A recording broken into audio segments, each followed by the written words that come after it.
राहुल गांधी ने अपनी विदेशी यात्रा के दौरान दिए गए अपने एक बयान में कहा था कि भारत में असमानता है। अगर कहीं भी भारत में असमानता और सामाजिक भेदभाव खत्म हो जाएगा तब आरक्षण को खत्म करने पर विचार किया जा सकता है, जिसको लेकर महाराष्ट्र के अमरावती में बीजेपी ने राहुल गांधी का कड़ा विरोध किया।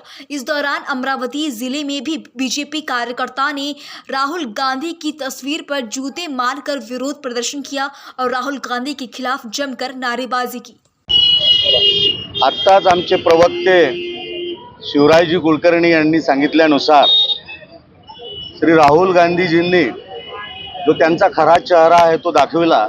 त्याने दिलेल्या मुलाखतीमध्ये भारतीय राज्यघटनेने SC, ST, OBC आणि सर्व मागासवर्गीयांसाठी दिलेलं आरक्षण हे कसं घालवणार याबद्दलचं जे बेताल वक्तव्य केलं, त्या वक्तव्याचा निषेध करण्यासाठी भारतीय जनता पार्टीचे सर्व पदाधिकारी आणि सर्व आघाड्या मोर्चांचे पदाधिकारी या ठिकाणी निषेध करण्यासाठी आलेले आहेत। आपण सगळे पाहत आहेत की बाबासाहेबांना घटना लिहित असताना आरक्षणाला कसा विरोध झाला, तत्कालीन नेत्यांनी कसा विरोध केला, त्यानंतर इंदिराजी गांधींनी घटनेची पायमल्ली कशी केली, राजीवजीचं सुद्धा वक्तव्य राज्यघटनेसोबतील आरक्षणासोबत होतं आणि काल राहुलजीने तर ते डायरेक्टच बोललं की आम्ही आरक्षण घालवणार।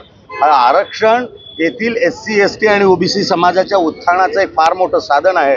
हे आरक्षण कोणी घालू देणार नाही आणि त्याचा निषेध करण्यासाठी आणि हा इशारा देण्यासाठी या ठिकाणी आम्ही तिथे आलेलो आहोत।